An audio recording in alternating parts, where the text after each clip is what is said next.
മാർത്താണ്ഡൻ രാജാവിൻ്റെ കൊട്ടാരത്തിൽ ജോലിയിലായിരുന്ന നീലകണ്ഠൻ പിള്ള എന്നറിയപ്പെട്ടിരുന്ന നമ്മുടെ ദേവസഹായം പിള്ള അദ്ദേഹം കൊട്ടാരത്തിൽ ജോലി ചെയ്തു വരവേ ഡച്ച് സൈന്യത്തെ പിടികൂടുകയും പെനലോയി എന്നറിയപ്പെടുന്ന സൈന്യാധിപനെ തൻ്റെ ദേശത്തേക്ക് കൊണ്ടുവരികയും ജയിലിലായിരുന്ന സമയങ്ങളിൽ നീലകണ്ഠൻ പിള്ളയുമായിട്ട് അടുക്കുകയും പെനലോയിലൂടെ യേശുവിനെ കുറിച്ച് കേട്ട നീലകണ്ഠൻ പിള്ള യേശുവിനെ തൻ്റെ നാഥനും രക്ഷകനുമായി സ്വീകരിച്ചുകൊണ്ട് ജീവിച്ചു പോരുകയും ചെയ്ത കാലയളവിൽ ഇവരിലൂടെ അനേകം മക്കൾ യേശുവിനെ കുറിച്ച് അറിയുവാനായിട്ട് ഇടയാകുകയും അപ്രകാരം മാർത്താണ്ഡൻ രാജാവിൻ്റെ കാതിൽ ഇതറിയപ്പെടുകയും ഇദ്ദേഹത്തെ താക്കീത് ചെയ്യുകയും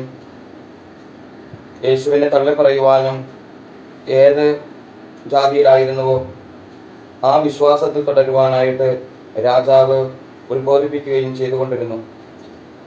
അതിലൊന്നും വകവയ്ക്കാതിരുന്ന ദൈവസഹായം യേശുവിനെ മുറുകെ പിടിച്ചുകൊണ്ട് തന്നെയായിരുന്നു തൻ്റെ ജീവിതം.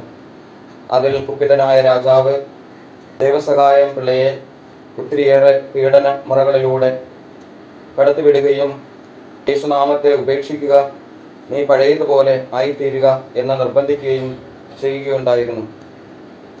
എന്നാൽ അതിലൊന്നും ദൈവസഹായം പിള്ള പിടികൊടുക്കാതെ യേശുവിന് വേണ്ടി മരണം വരെ വരിക്കാമെന്ന് പറയുകയും അതോടൊപ്പം ഒത്തിരി സഹനങ്ങൾ തൻ്റെ ജീവിതത്തിൽ തൻ്റെ ശരീരത്തിൽ ഏൽക്കേണ്ടി വരികയും ചെയ്യുകയായിരുന്നു. അദ്ദേഹത്തെ തോക്കുകൊണ്ട് വെടിവെക്കുകയും അദ്ദേഹം ആ സമയം മരണം വരിക്കുകയും ചെയ്യുകയായിരുന്നു. തൻ്റെ മരണസമയത്ത് വലിയൊരു ശബ്ദത്തോടുകൂടെ അവിടെ മണിനാദം കേൾക്കുകയും ആ ശബ്ദം കേൾക്കുവാനായിട്ട് അവിടെയുള്ള ജനങ്ങൾ ഓടിക്കൂടുകയും ചെയ്തിരുന്നു എന്ന് ചരിത്രം നമ്മളെ പഠിപ്പിക്കുന്നുണ്ട്. ഈ വിശുദ്ധനിലൂടെ നമുക്ക് മനസ്സിലാക്കുവാനായിട്ട് സാധിക്കുന്നത് യേശുവിന് വേണ്ടി നാം ഓരോരുത്തരും ജീവിക്കുമ്പോൾ നമ്മുടെ ജീവിതത്തിൽ സഹനങ്ങളുണ്ടാകും. അതെല്ലാം തരണം ചെയ്തുകൊണ്ട് യേശുവിന് വേണ്ടി ധീരതയോടുകൂടെ വിശ്വാസത്തിന് വേണ്ടി നിലകൊണ്ട് ജീവിക്കുവാനായിട്ട് ഈ വിശുദ്ധനിലൂടെ നമ്മളെ സഹായിക്കട്ടെ എന്ന് പ്രാർത്ഥിക്കുന്നു. Praise the Lord.